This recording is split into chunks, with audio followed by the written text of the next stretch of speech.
The Kepler discovery. Commander Zixtal of the Vorthak Empire adjusted his ceremonial armor as he gazed through the viewport of his flagship, the Eternal Glory. The stars looked different here in the Outer Rim territories, smaller and more scattered than the dense stellar nurseries near the Vorthak homeworld. His fleet of 12 vessels had been patrolling these backwater systems for the past lunar cycle, a routine assignment that he considered beneath his station. The Vorthak had ruled this sector of space for over 8 centuries. Their technology was unmatched, their military undefeated, and their wisdom acknowledged by dozens of lesser species who paid tribute for the privilege of existing under Vorthak protection. Zixtal had expected to find nothing more interesting than asteroid miners or primitive trading posts during this patrol. That expectation shattered when his sensor operator, a nervous young Vorthak named Jex-9, called out from his station. "Commander, we're detecting a distress signal from grid coordinate 77 Alpha. It's unusual, sir." Zixtal's 4 eyes narrowed as he studied the display. The signal was crude, broadcasting on multiple frequencies simultaneously like a child shouting in a crowded marketplace. But what caught his attention was the source.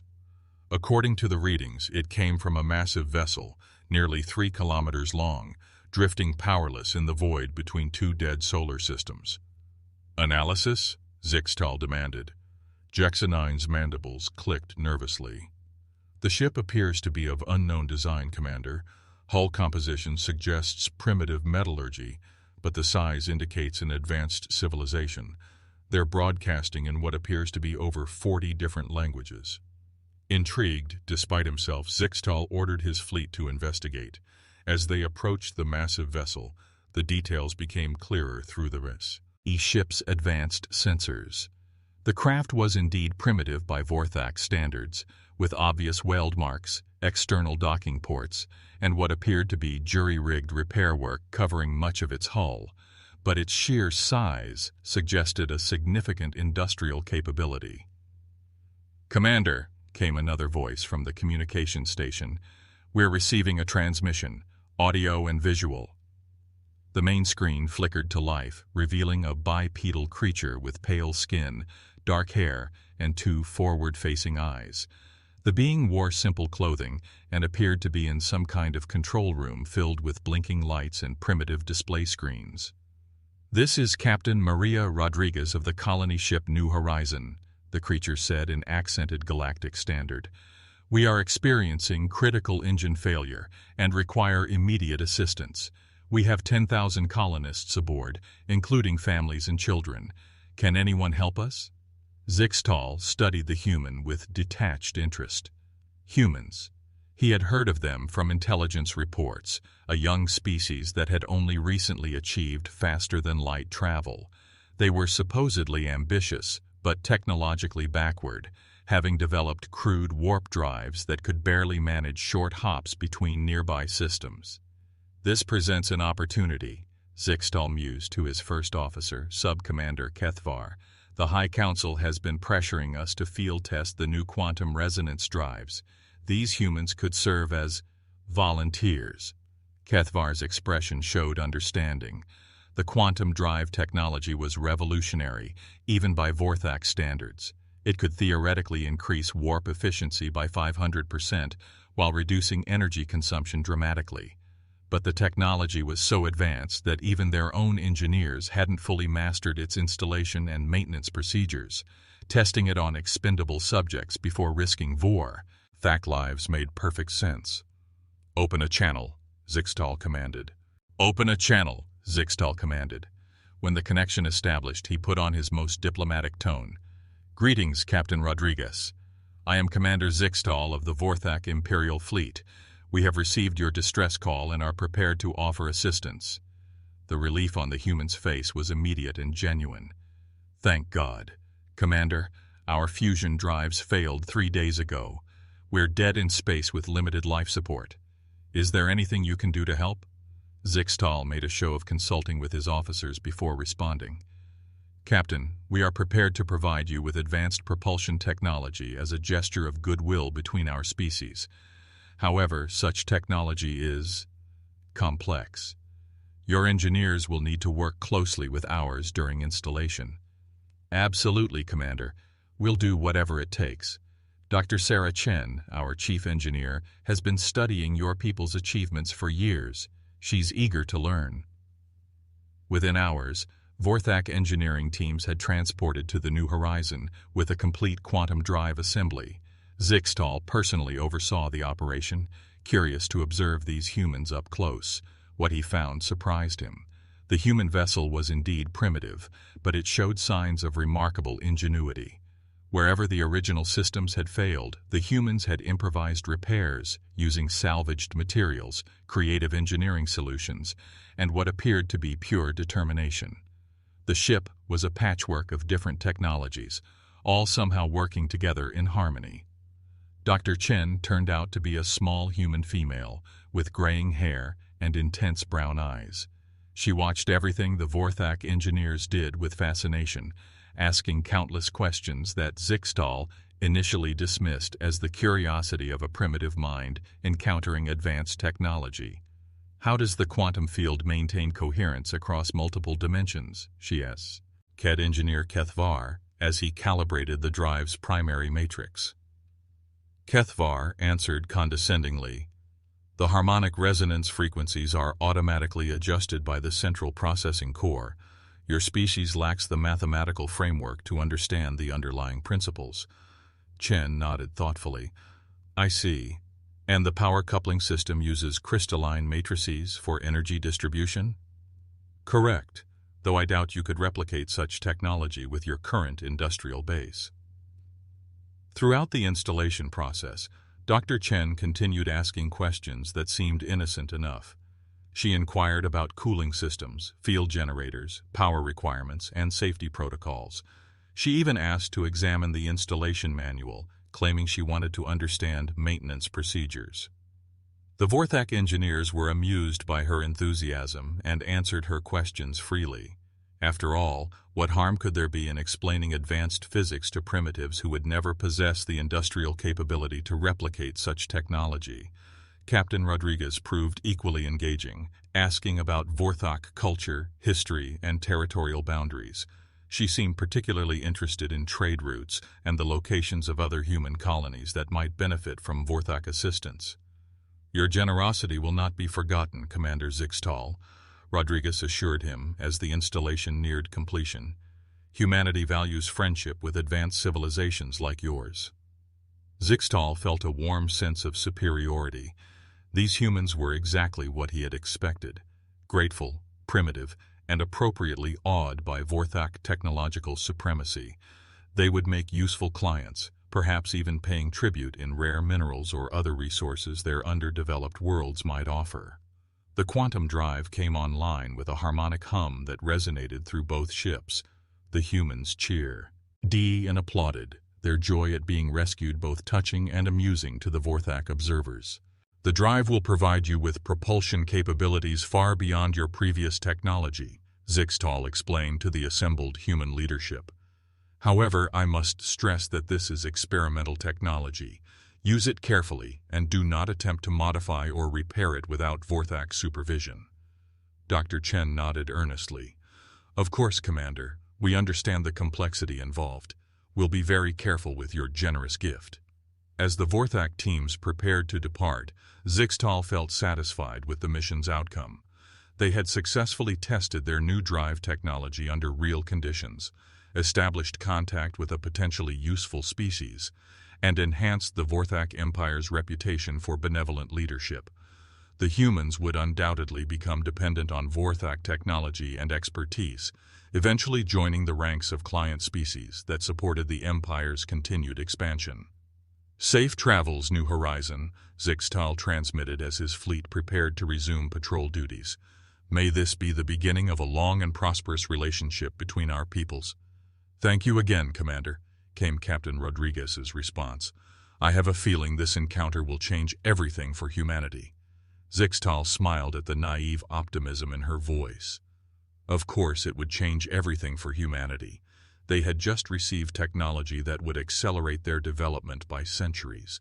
They should be grateful for Vorthak generosity for generations to come. As the Eternal Glory and its escort vessels jumped back to warp, none of the Vorthak crew noticed the intense activity aboard the New Horizon. They didn't see the teams of human engineers swarming over the newly installed drive system with scanners, recorders, and analysis equipment.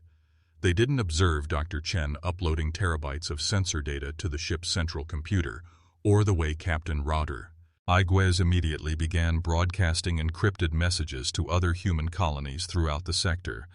Most importantly, they had no idea that every single component of their quantum drive system had been thoroughly documented, measured, and analyzed during the installation process.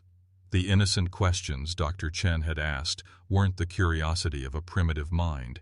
They were the systematic inquiries of an expert engineer, reverse engineering advanced technology in real time. The Vorthak had indeed changed everything for humanity, but not in the way Commander Zixtal imagined. The reverse engineering miracle.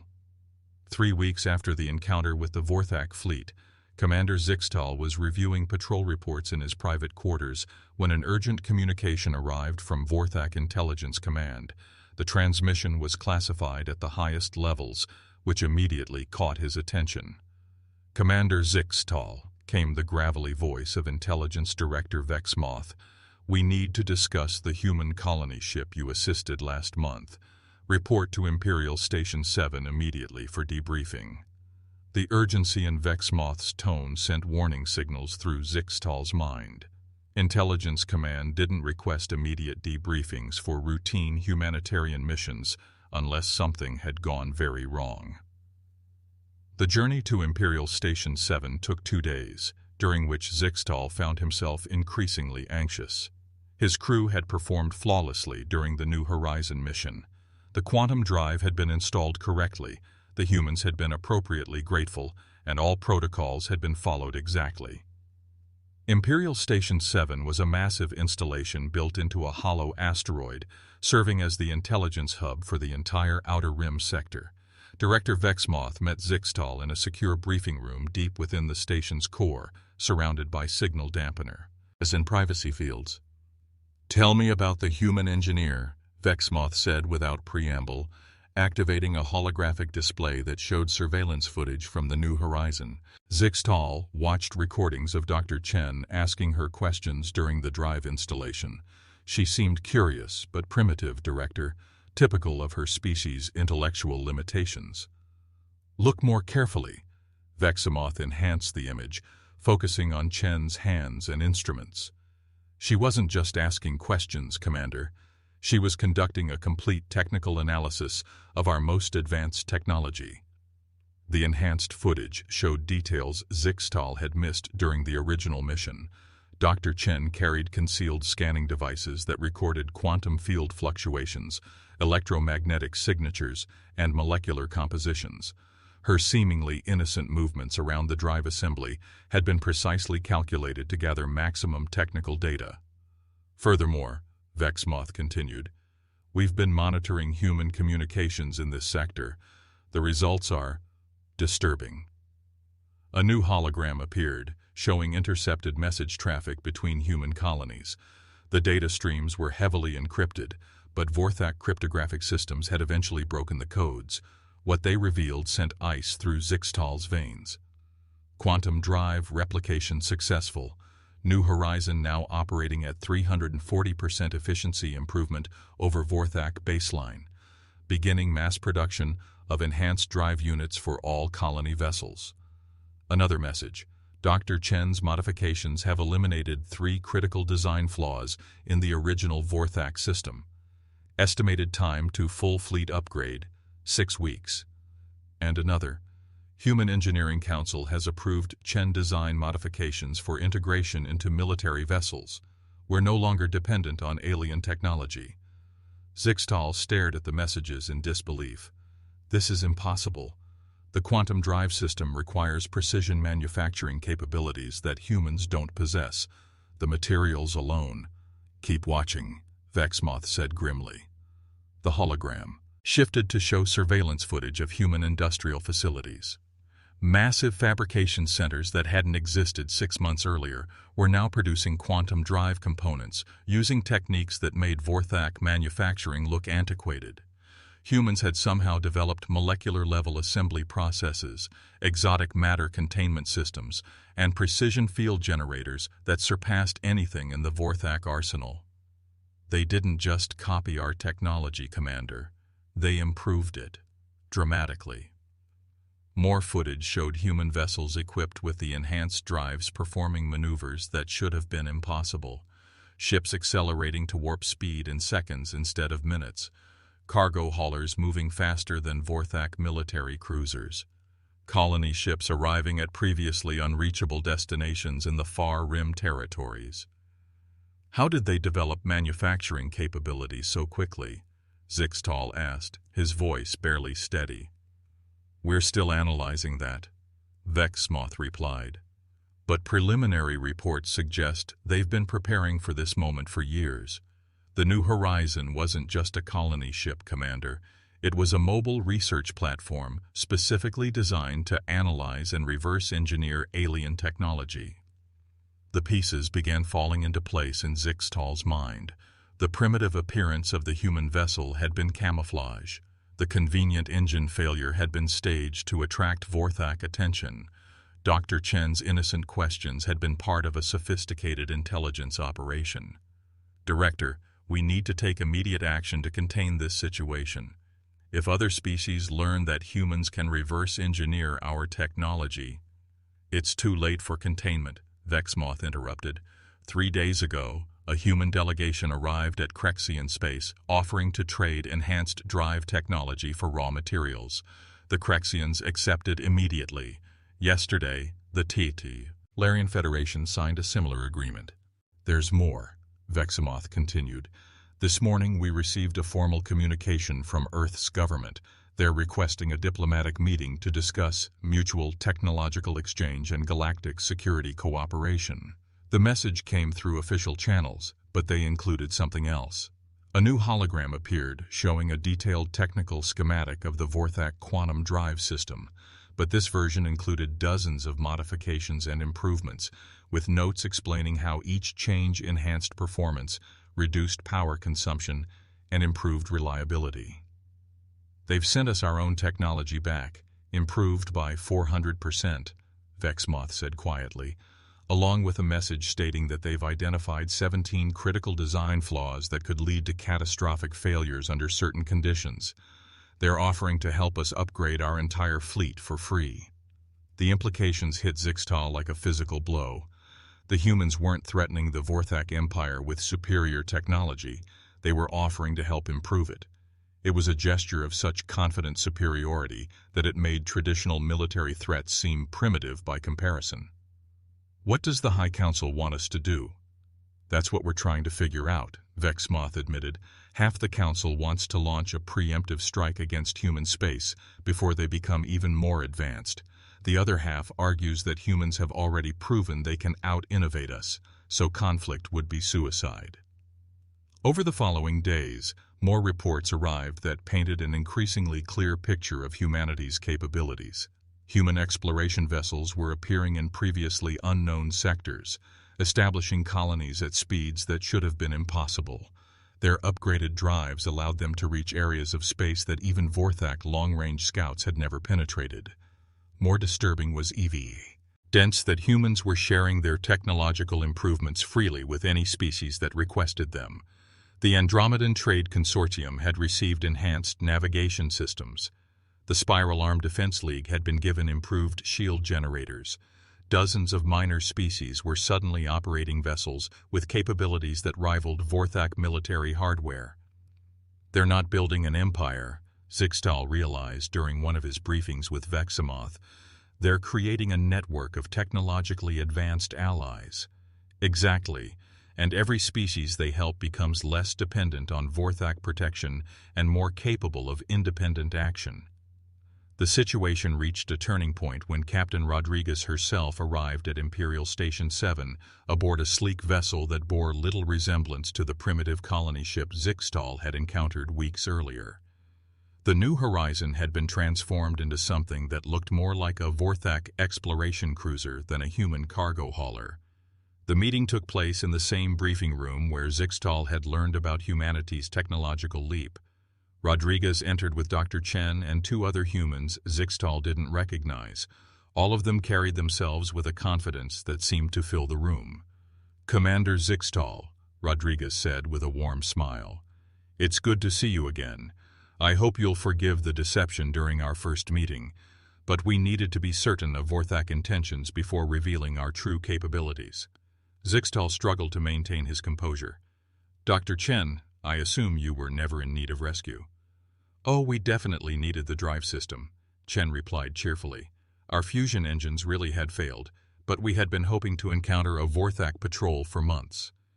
Your quantum drive technology was exactly what we needed to complete our research."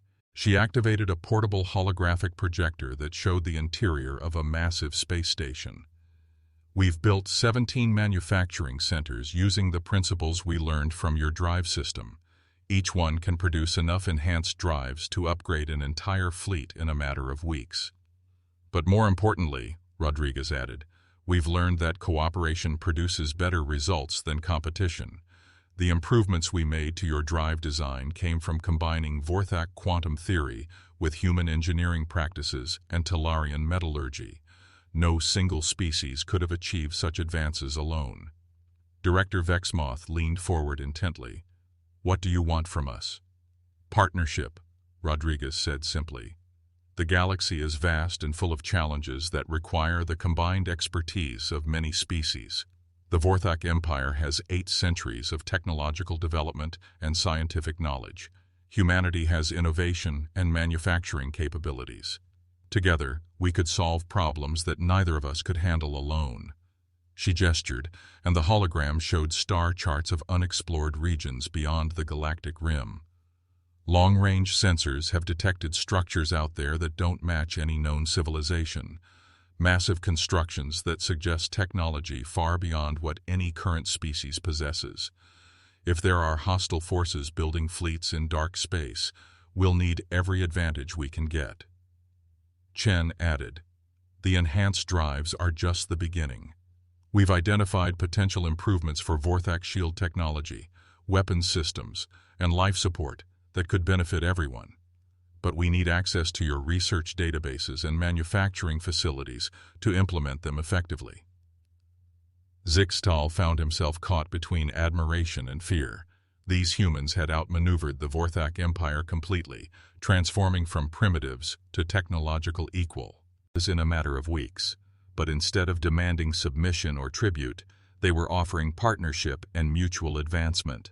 "The High Council will need to approve any formal agreements," Vexmoth said carefully. "Of course," Rodriguez replied, "but Commander Zixtal's initial assistance made all of this possible. We'd like him to serve as our liaison during the negotiation process, if he's willing." All eyes turned to Zixtal. The decision would define not only his career, but potentially the future relationship between two major galactic powers. The humans had proven they could advance with or without Vorthak cooperation. The question was whether the Vorthak Empire would adapt to this new reality or cling to outdated notions of superiority. "I accept," Zixtal said finally. "It appears I have much to learn about humanity." Rodriguez smiled. "Commander, something tells me this is the beginning of a very interesting friendship." As the meeting concluded and plans were made for formal diplomatic negotiations, Zixtal reflected on how completely his understanding of the galaxy had changed. The Vorthak Empire's age of unchallenged supremacy was ending, but perhaps something better was beginning.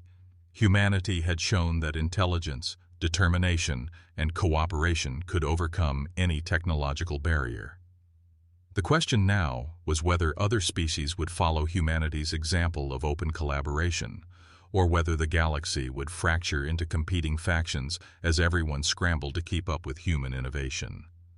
Either way, Zixtal realized, the universe had just become a much more interesting place.